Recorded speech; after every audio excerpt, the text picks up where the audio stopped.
여러분 사이에 싸움이 생겼을 경우 왜 그 일의 옳고 그름을 그리스도인끼리 모여 해결하려 하지 않고 이 세상의 법정에 가서 판결을 받으려고 합니까? 여러분은 우리 그리스도인이 이 세상을 심판하고 다스릴 날이 오리라는 것을 모르십니까? 온 세상을 심판할 여러분이 그렇게 사소한 문제조차 해결할 능력이 없다는 말입니까? 우리 그리스도인이 하늘에 있는 천사들까지도 심판하고 상을 주게 되리라는 것을 모르십니까? 그러니 여러분이 이 땅 위에서 일어나는 문제를 판단하는 것쯤은 쉬운 일이 아닙니까?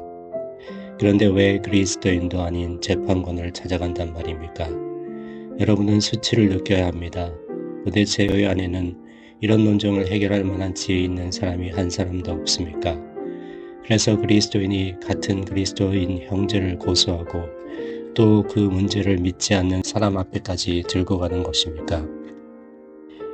도대체 이렇게 서로 고소하는 것 자체가 그리스도인인 여러분에게는 이미 패배인 줄을 왜 모릅니까? 억울한 일을 당하거든 그대로 달게 받아들이십시오. 차라리 남에게 속는 편이 주께 영광을 돌리는 일이 될 것입니다. 그런데 이제는 여러분 스스로 나쁜 짓을 일삼고 다른 사람을 속여 빼앗습니다. 심지어 교우들에게까지 그렇게 하고 있습니다. 이런 짓을 하는 자들은 하나님 나라를 차지하지 못하는 것을 여러분은 모르십니까? 스스로 어리석은 자가 되지 마십시오. 부도덕한 생활을 하는 자나 우상 숭배자나 간음하는 자나 여자를 탐하거나 동성끼리 성관계하는 자는 하나님 나라를 차지할 수 없습니다. 도둑이나 탐욕을 부리는 자나 술주정꾼이나 남을 비방하는 자나 강도도 마찬가지입니다. 여러분 중에도 그런 과거를 가진 사람이 있었습니다.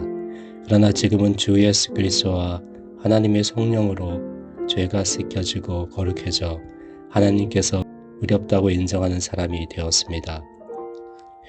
우리에게는 그리스도께서 금하신 것 외에 원하는 것은 무엇이나 할 수 있는 자유가 있습니다. 그러나 그 중에는 유익하지 않은 것이 종종 있으므로 비록 허락된 일일지라도 쉽게 빠져나올 수 없도록 우리를 유혹하는 일이라면 거절할 것입니다. 먹는 문제를 예로 들어 봅시다.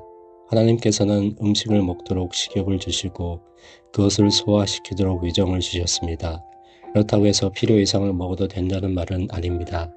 다만 먹는 것을 중요한 일인 것처럼 생각해서는 안 된다는 것입니다. 언젠가는 하나님께서 위장도 음식도 다 없애버리실 날이 올 것이기 때문입니다. 성적인 범죄는 절대로 용납할 수 없습니다. 우리 몸은 음행하라고 만들어진 것이 아니라 주님을 섬기라고 만들어진 것입니다. 그리고 주께서는 우리 몸을 보살펴 주십니다. 하나님께서는 주 예수 그리스도를 다시 살리신 것과 같은 능력으로 우리 몸도 죽은 자 가운데서 다시 살리려고 하십니다. 여러분의 몸은 그리스도의 지체이며 그리스도의 몸의 일부가 된다는 것을 알지 못합니까? 그런데 그리스도의 지체를 매춘부와 한 몸이 되게 해서야 되겠습니까? 절대로 그럴 수 없습니다. 만일 누가 매춘부와 한 몸이 된다면 매춘부는 그 사람의 일부가 되고 그 사람은 매춘부의 일부가 되어버린다는 것을 왜 모른단 말입니까? 하나님께서는 성경에서 이미 두 사람이 한 몸이 될 것이다 라고 말씀하셨습니다. 그러니 만일 여러분이 자기 자신을 주께 바친다면 여러분은 그리스도와 한 몸이 되는 것입니다. 성적인 범죄를 멀리하라고 하는 이유가 바로 여기 있습니다. 이것보다 더 몸에 영향을 미치는 죄는 달리 없습니다. 여러분이 이 죄를 지을 때는 여러분 자신의 몸에 죄를 짓는 것입니다. 여러분의 몸은 하나님께서 여러분에게 주신 성령의 집이며 성령께서 여러분 안에 살고 계신다는 것을 아직 모르십니까? 여러분의 몸은 여러분의 것이 아닙니다. 왜냐하면 하나님께서 비싼 대가를 치르고 여러분을 사셨기 때문입니다. 그러므로 여러분의 몸을 하나님께 영광을 돌리는 데 사용하십시오. 여러분의 몸의 주인은 하나님이십니다. 7장. 이제 여러분이 지난 편지에 적어보낸 질문들에 대해서 대답하겠습니다. 만일 여러분이 결혼하지 않았다면 그것은 잘한 일입니다. 그러나 보통의 경우 결혼하는 편이 더 좋습니다. 남자는 아내를 맞이하십시오. 여자도 남편을 맞이하십시오. 그렇지 않으면 음행의 죄에 빠질 위험이 있기 때문입니다. 남편은 아내에게 남편으로서의 의무를 다해야 합니다. 아내도 마찬가지로 남편에게 아내로서의 의무를 다해야 합니다. 아내나 남편은 이미 자기 몸을 자기 마음대로 할 권리가 없습니다. 아내의 몸에 대한 권리는 남편에게 있고 남편의 몸에 대한 권리는 아내에게 있기 때문입니다. 그러므로 서로 몸을 거절해서는 안 됩니다. 다만 자신을 바쳐서 진심으로 기도하기 위해 두 사람이 합의해서 일정한 기간 동안 부부관계를 갖지 않는 것은 상관없습니다. 그러나 자제를 약해서 사단의 유혹을 받을지도 모르니 그 기간이 지나면 두 사람이 다시 결합할 것을 충고합니다. 나는 여러분이 반드시 결혼해야 한다고 말하고 있는 것은 아닙니다. 만일 결혼하고 싶거든 해도 좋다는 것입니다. 나는 누구나 나처럼 결혼하지 않고 지내기를 원합니다. 그러나 우리는 다 똑같지는 않습니다. 하나님께서 주신 은사가 사람마다 달라 결혼하여 사는 사람도 있고 또 결혼하지 않고 행복하게 사는 사람도 있습니다. 그러므로 나는 결혼하지 않는 사람들과 과부들에게 충고합니다. 만일 여러분이 나처럼 그대로 지낼 수 있거든 결혼하지 말고 그대로 지내십시오. 그러다 만일 자신을 자제할 수 없거든 서슴지 말고 결혼하십시오. 정욕이 불같이 타는 것보다는 결혼하는 것이 낫습니다. 이제 결혼한 사람들에게 말합니다. 이것은 충고가 아니라 명령입니다. 이 명령은 내가 하는 것이 아니라 주께서 친히 하시는 것입니다. 아내는 남편과 헤어져서는 안 됩니다. 그러나 만일 남편과 헤어졌다면 그대로 혼자 지내든지 아니면 남편에게 돌아가십시오. 그리고 남편도 아내를 버리면 안 됩니다. 여기서 나는 주께서 직접 명령하신 것은 아니지만 내가 스스로 옳다고 생각하는 것을 몇 가지 덧붙여 말하겠습니다. 만일 어떤 그리스도인이 아닌 아내와 살고 있을 때 그 아내가 남편과 함께 살기를 원하는 한 그 아내를 쫓아내거나 이혼해서는 안 됩니다. 또 어떤 그리스도인 부인이 그리스도인이 아닌 남편과 살고 있을 때 남편이 함께 살기를 원하는 한 헤어져서는 안 됩니다. 그리스도인이 아닌 남편이 그리스도인 아내의 도움으로 그리스도인이 될지도 모르며 또 그리스도인이 아닌 아내가 그리스도인 남편의 도움으로 그리스도인이 될 수도 있기 때문입니다. 그렇지 않고 만일 가족이 뿔뿔이 헤어진다면 그 자녀들마저 주님을 알 수 있는 기회를 잃고 맙니다. 가족이 한 마음으로 뭉쳐 있다면 하나님의 계획 안에서 자녀들도 구원을 얻게 될 것입니다. 그러나 만일 그리스도인이 아닌 남편이나 아내가 헤어지기를 원한다면 헤어지도록 하십시오. 이런 경우에 그리스도인인 남편이나 아내는 상대방을 억지로 붙들어 앉힐 필요가 없습니다. 하나님께서는 당신의 자녀들이 평화롭게 조화를 이루며 살기를 원하십니다. 결국 그 아내가 그대로 같이 지낸다고 해서 남편이 그리스도인이 된다는 보장이 없고 마찬가지로 그 남편이 그대로 같이 지낸다고 해서 아내가 그리스도인이 된다는 보장은 없기 때문입니다. 어떤 일을 결정하는 데는 결혼을 하든 하지 않든 하나님의 인도와 도우심이 다르십니다. 그래서 어떤 상황에 부딪히더라도 그것을 받아들이며 하나님의 뜻에 합당하게 살아간다는 확신을 가지십시오. 이것이 내가 모든 교회를 위해 세운 원칙입니다.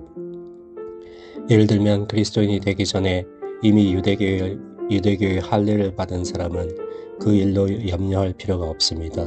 또 할례를 받지 않은 사람은 이제 와서 할례를 받을 필요가 없습니다.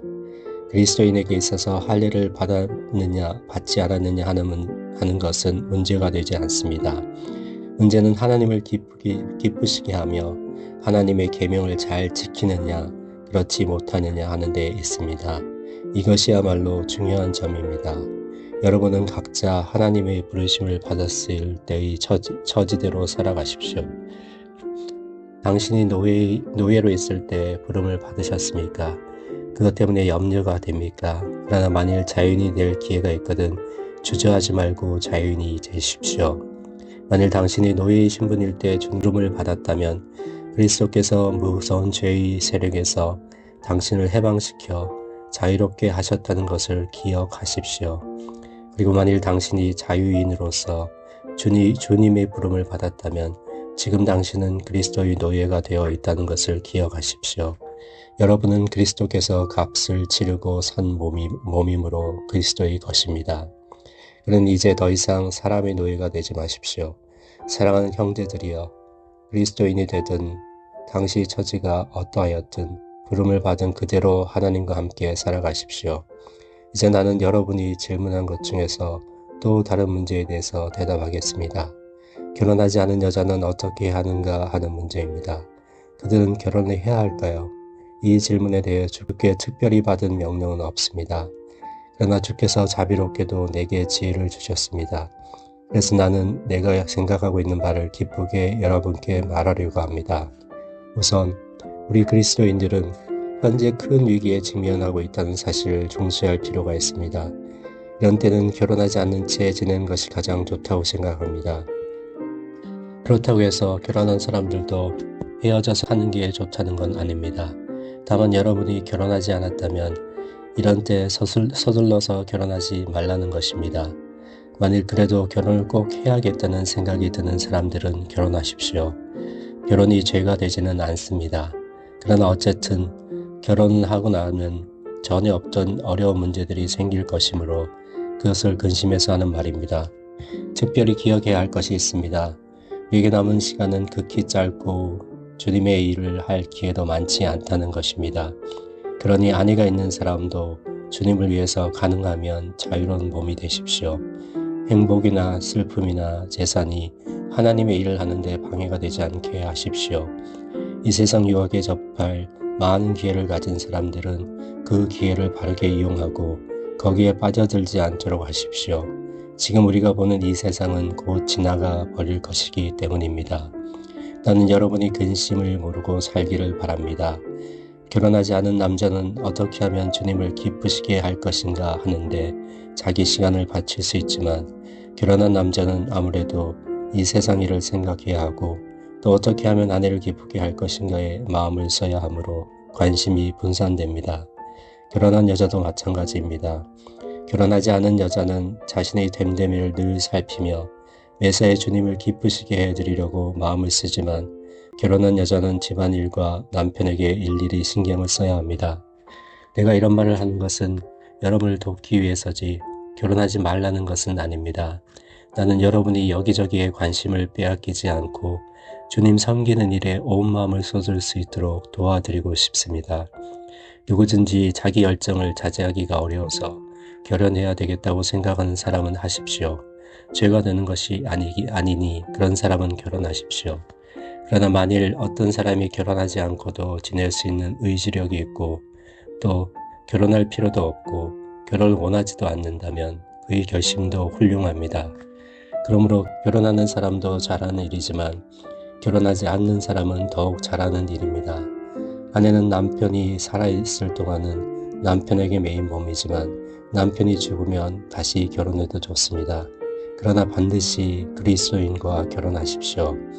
하지만 내 생각으로는 가능하다면 결혼하지 않고 지내는 편이 더 행복할 것 같습니다.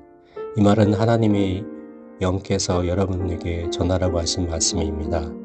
8장 여러분의 다음 질문은 우상 앞에 놓였던 재물을 먹으면 어떻게 되느냐 하는 것입니다. 이 질문에 대해서는 사람마다 의견이 분분합니다. 그러나 이렇게 무엇이나 다 알고 있는 것처럼 의견을 내세우는 것은 오히려 사람을 교만하게 만들 뿐입니다. 사람 사이에 참으로 필요한 것은 사랑입니다. 만일 어떤 질문이든 다 대답할 수 있다고 생각하는 사람이 있다면 그는 자신의 무지를 드러내는데 지나지 않을 것입니다.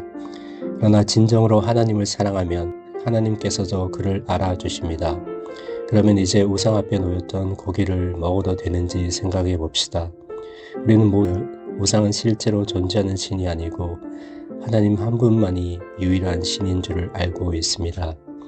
어떤 사람은 하늘과 땅에 위대한 신들이 많이 있다고 주장하지만 우리는 아버지 되시는 하나님 한 분뿐이라는 것을 알고 있습니다. 그분은 만물을 창조하셨고 우리를 그분의 것으로 창조하셨습니다. 또 우리 주님은 예수 그리스도 한 분이 계실 뿐이며 그분은 모든 것을 지으시고 우리에게 생명을 주신다는 것을 알고 있습니다. 그러나 이것을 모르는 그리스도인들도 있습니다.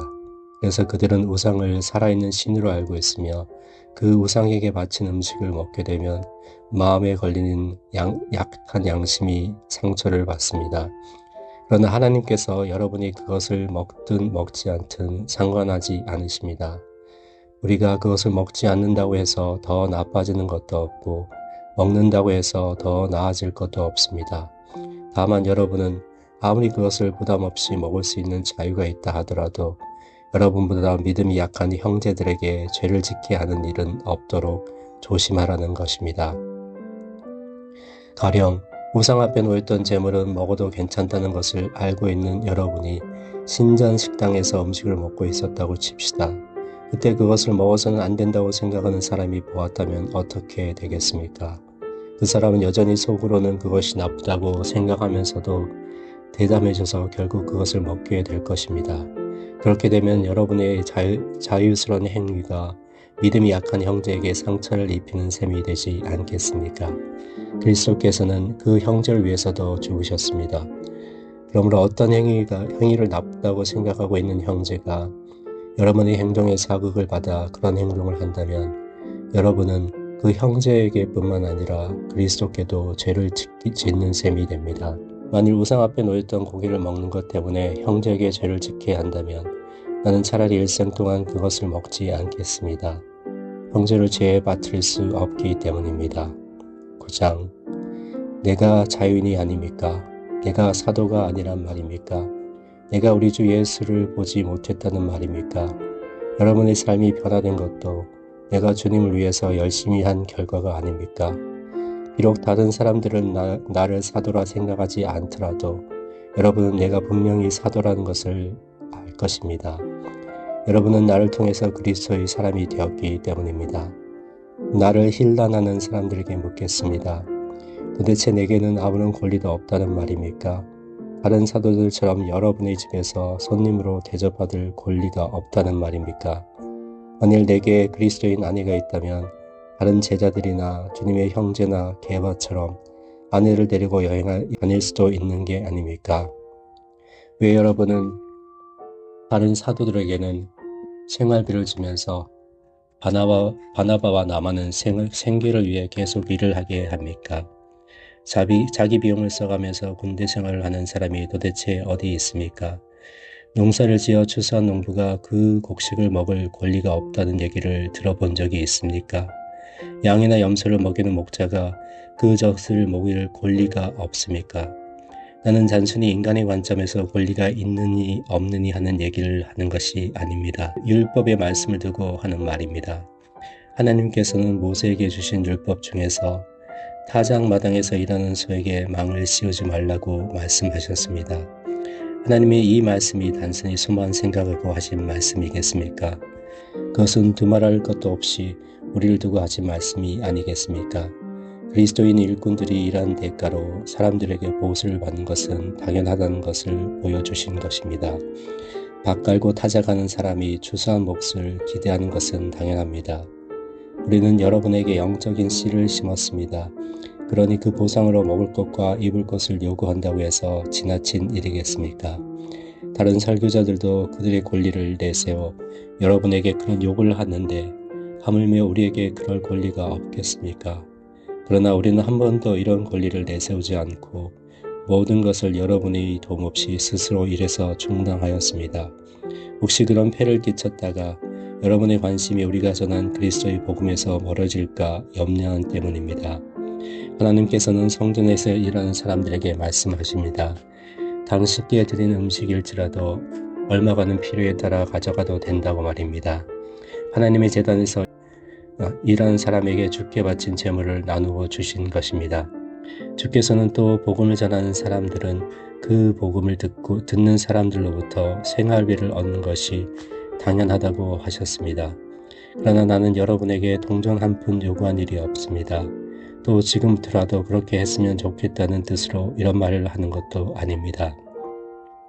사실 나는 여러분에게 무상으로 복음을 전할 때 얻는 기쁨을 잃어버리기보다는 차라리 굶어 죽는 편이 나을 것입니다. 복음을 전한다 해서 내게 어떤 특별한 명예가 주어지는 것도 아닙니다.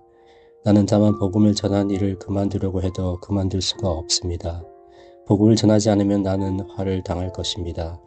만일 내가 자진해서 이 임무를 맡았다면 주께서는 내게 특별한 보상을 주시겠지만 사실은 그렇지 않습니다. 하나님께서 나를 택하셔서 이 거룩한 임무를 맡기셨기 때문에 내게는 선택할 자유가 없는 것입니다. 이런 상황에서 내가 받을 보수가 무엇이겠습니까? 누구에게도 부담을 주지 않고 내 권리를 조금도 주장함이 없이 복음을 전하는 데서 오는 특별한 기쁨, 이것이 바로 내가 받을 보수입니다.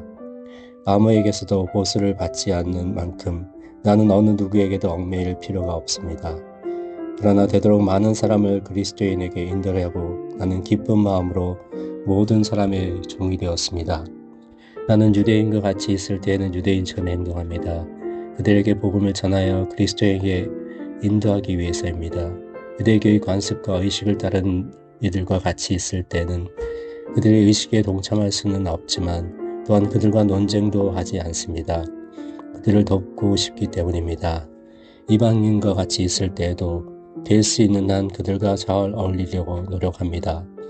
물론 그리스도인으로서 정당한 일은 반드시 하면서 말입니다. 그렇게 하다 보면 그들의 신뢰를 얻게 되어 결국 그들을 돕는 좋은 결과를 가져옵니다. 사소한 일에도 괴로워하는 사람들과 같이 있을 때는 내가 다 아는 것처럼 나서거나 그들을 어리석다고 탓하지 않고 그들 스스로 깨우치게 하여 나의 도움을 기쁨으로 받아들이게 합니다. 그렇습니다. 내가 어떤 사람이든 그들과 같은 입장에서 서려고 애쓰는 것은 그들이 자진해서 그리스도에 관한 이야기를 듣기를 청하게 해서 그리스도께 구원을 받도록 하려는 것입니다. 이 모든 것은 그들과 함께 복음을 나누려는 것입니다.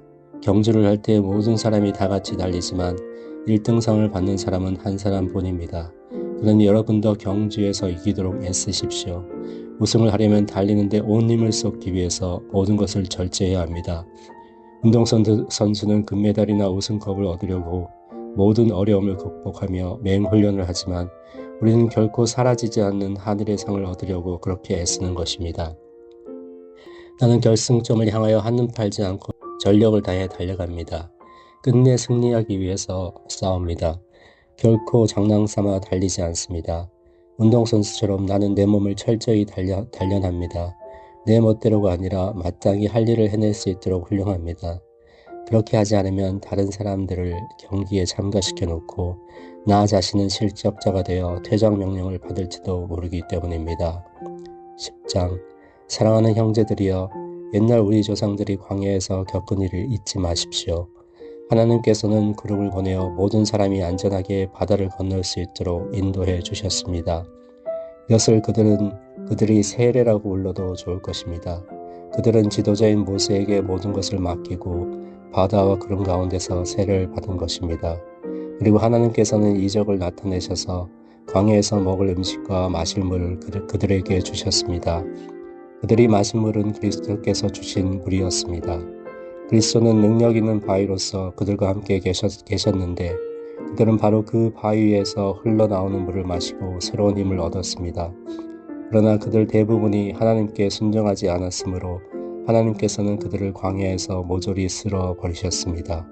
이를 통하여 우리는 그들에게 악한 일을 하거나 우상을 숭배해서는 안 된다고 경고를 받습니다.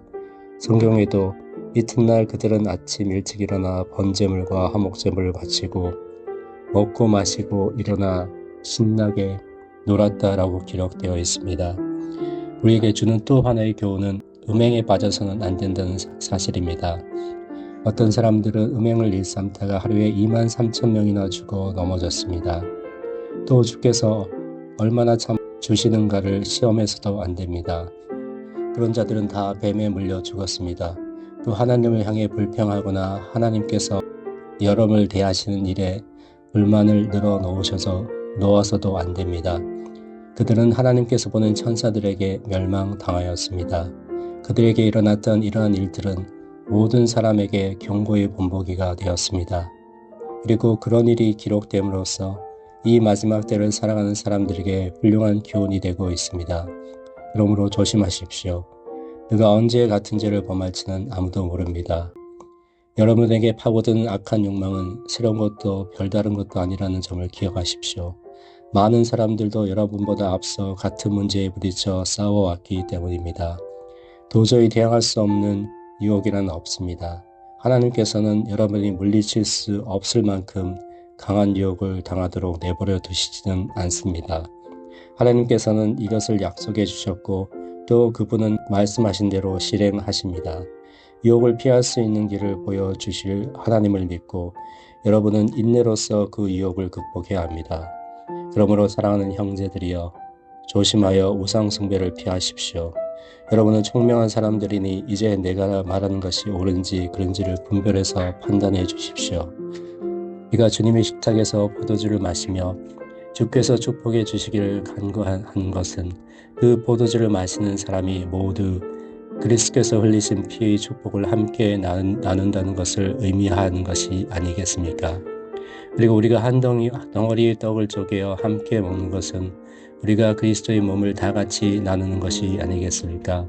그 자리에 앉은 사람의 수가 아무리 많아도 그것은 문제가 되지 않습니다. 우리 모두는 같은 떡을 먹고 그리스도의 한 지체가 되는 것입니다. 유대인들의 경우를 생각해 보십시오. 그들은 희생제물을 나누어 먹음으로써 하나가 되어 다 같이 제단에 참여하지 않습니까? 내가 왜 이런 말을 하겠습니까? 제물을 받는 우상이 실제로 살아있는 참신이라고 말하자는 것입니까? 아니면 그런 제물이 무슨 가치가 있다는 나의 말을 하자는 것입니까? 아닙니다. 천만의 말씀입니다. 나는 그런 우상에게 음식을 바치는 사람은 하나님께 바치는 것이 아니라 귀신에게 제물을 바치는 것과 마찬가지라고 말하고 있습니다. 그러므로 나는 여러분 중에 어느 누구도 우상에게 바쳤던 제물을 이방인과 같이 먹음으로써 귀신의 짝이 되지 말 것을 경고합니다. 여러분은 주님의 식탁과 귀신의 식탁에 놓인 잔을 모두 마시려 해서는 안 됩니다.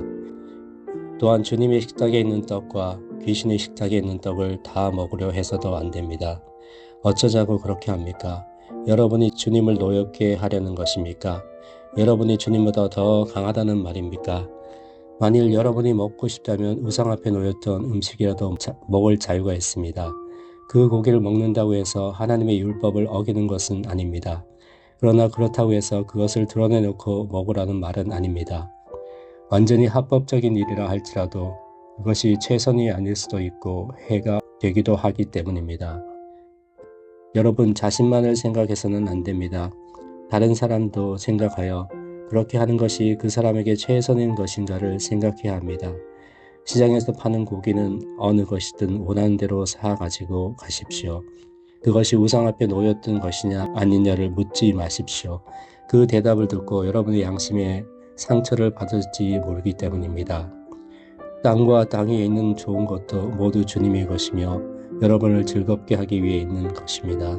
만일 그리스도인이 아닌 사람에게 식사 초대를 받았을 때 여러분이 가고 싶거든 주저하지 말고 가십시오. 그리고 식탁에 있는 것은 무엇이나 먹고 공연히 꼬치꼬치 묻지 마십시오. 그러면 그 음식이 우상 앞에 놓였던 것인지 아닌지를 모르기 때문에 그것을 먹는다 해도 양심에 상처를 받을 염려가 없을 것입니다.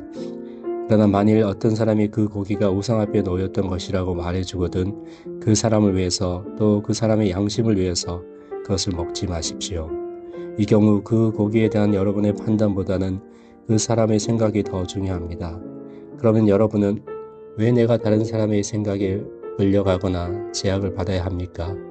내가 하나님께 감사드리고 먹을 수 있다면 어떤 사람이 나를 나쁘게 생각한다고 해도 그의 비를 맞출 필요는 없지 않습니까? 하고 물을 것입니다. 그러면 내가 그 이유를 말씀드리겠습니다. 여러분은 먹든지 마시든지 또 어떤 일을 하든지 모든 것을 하나님의 영광을 위해 해야 하기 때문입니다. 여러분은 상대가 유대인이든 헬라인이든 또는 그리스도인이든 간에 아무에게도 거침돌이 되어서는 안 됩니다. 이것은 내가 살아가는 방식이기도 합니다. 나는 무슨 일을 하든 모든 사람을 기쁘게 하려고 노력하고 있습니다. 내가 하고 싶은 일만 하는 것이 아닙니다. 오히려 남을 위해 가장 좋은 일을 함으로써 그들의 구원을 받도록 하려고 하고 있는 것입니다.